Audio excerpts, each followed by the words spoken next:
You're watching ABC4 News with Emily Flores, Glenn Mills, and Alana Brophy.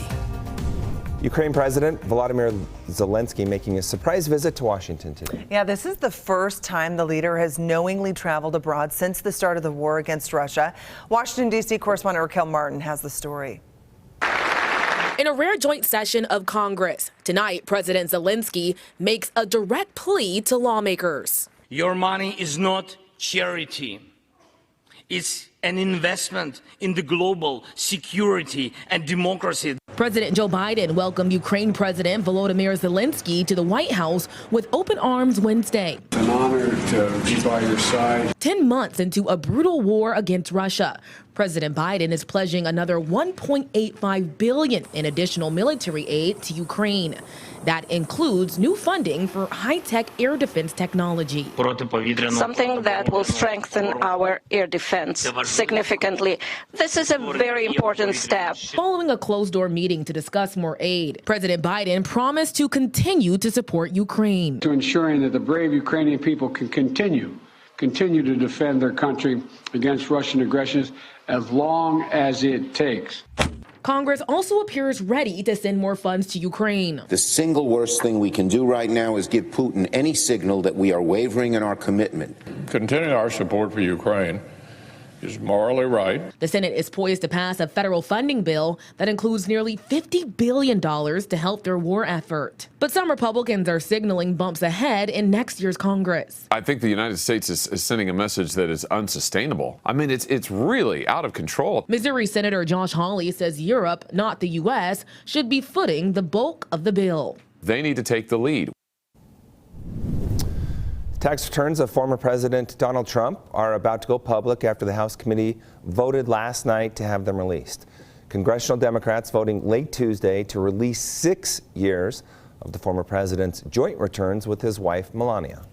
This is about the presidency, not about a president. So the returns are from the years of 2015 to 2020, from around the time Trump first ran for president until just before his one term in office was up. Now, it's not clear what documents will be released or included in the report. The committee also says the IRS failed to conduct mandatory audits of Trump's tax filings on a timely basis during his pregnancy, which is an IRS requirement for a sitting president. And a massive winter storm is on the move. The winter storm impacting millions of Americans, hitting the roads and the airports this week. The severe weather already causing flight cancellations and delays in some areas as people begin traveling for the holiday. This Christmas weekend could be the coldest in decades. Heavy snow, ice, flooding, and even tornadoes expected from the plains and Midwest to the East Coast. Some are expecting more than a foot of snow and then gusty winds, creating blizzard-like conditions. This storm then keeps moving east and also keeps creating problems. Now, the severe weather hitting on some of the busiest travel days of the year. Major airports in cities like Denver, Chicago, Detroit, New York, all in the thick of it. The National Weather Service urging people to reconsider any travel Thursday, especially in parts of the Midwest. Time now for Utah's most accurate forecast with Alana Brophy. Weather rates certified 11 years in a row. And we're tracking some dangerous weather conditions right here at home. Yes, Chief Meteorologist Alana Brophy tracking it all for us with the latest. Alana. Okay, so we talked about that road snow in Evanston on I-80. This does not look like a friendly road tonight. Not many people out there. Yeah, not a surprise because the storm rolled through and dropped decent accumulations on I-80. And we know the winds make it really tough when it comes to visibility. Taking a look as the radar sweeps the area, we're getting mixed precipitation from West Bountiful through Salt Lake City into Lehigh and Provo, even to Willa County. So our temperatures have remained warm, but we've got cold air on the way, and that's going to change things up. Now, we know our mountains are picking up snow as well as our mountain valleys, and you can kind of see where that moisture has really slid to a little further south along the Wasatch Front. We're tracking it and its precipitation because it has dropped some light snow in locations. An Arctic blast behind it with wind chill values that will get pretty dangerous. We saw several weather alerts that were expanded and upgraded this this afternoon. I'll show you who they impact, and another system right around the corner ahead of Christmas weekend. Okay, so this Arctic air, you just saw that story on it. It's just seeping into the United States. Now, we're on the western side of the low, but we also get that cold air with our extreme wind chills expected for the northern and eastern portions of the state. That's where we originally knew that wind chill warning would settle in, but also the Wasatch Front is part of that tonight. So here's the best advice. Don't head out. It's the weather story. Tonight into tomorrow morning, if you've got gusty winds and cold temperatures, it's not going to be pleasant to be outside. Exposed skin could really start to get frostbite in just a matter of minutes, so you have to be extremely careful. Let's look at those wind gusts because you don't have wind chill values without them. Huge numbers tonight, 118 mile per hour gust for the central Wasatch Peaks. That is unbelievable. This is extreme wind at our ridge tops, 97 miles per hour at Windy Peak near the Uinta Snow Basin, clocking a big gust Powder Mountain and Park City with a 55 mile per hour gust. That is one of the criteria for the wind chill, and our high wind warning remains in effect. It was expanded to include not just Castle Country, where we were going to see 80 mile per hour gusts, but the central mountains and southern mountains, where we're expecting those same numbers. So very, very gusty conditions. Also, the West Desert from Park Valley through Wendover and down towards Dugway with that high wind warning. We do have a wind advisory for the western Uinta Basin, but these gusty conditions will hold on until 1 a.m. So heads up there. This is what it looked like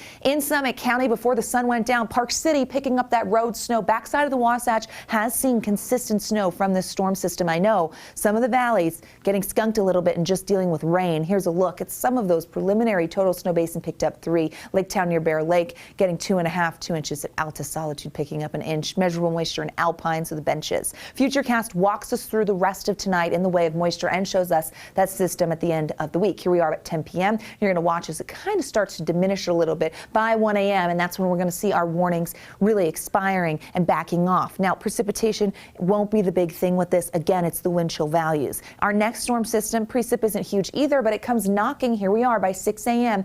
on the state line, Idaho, Utah, near Malad and heading into Cache Valley Friday at 6 a.m. Light snow expected mainly for the mountains, but there's potential for some light snow showers in Brigham City and even as far south as Ogden and Layton. Now, they want to stay pretty high up there and they move through pretty quickly. By lunchtime, it's just the high country again, just a few inches just ahead of Christmas weekend. We get a northwest flow behind that, and that can keep us unsettled, even though a ridge of high pressure is settling in. So basically what I'm saying here, folks, is you can see a few flurries Christmas Eve day. I know, I'm putting it out there. We look at teens and 20s for tomorrow. Cold temperatures into the overnight, wind chill even colder. We're going to see Vernal getting to 8 tomorrow. Wow, real balmy. 30s for the I-15 corridor and 50s in St. George. Speaking of Washington County, we are going to see those numbers dropping into the 50s. Again, 52 for that high, overnight lows hitting freezing. There we go. Check it out. That St. George 7-day where you can see those 50s. Mid to upper 50s, which is actually above average for this time of year in pretty dry conditions. Here's a check on the Wasatch Front, where yes, not huge storms, but it's Christmas week and it's winter and we want it to be a little festive, so we welcomed them in. We do get a chance of that northern Utah graze storm on Friday and then high pressure settling in for Christmas weekend. Again, I'm not ruling out a few flurries. Okay.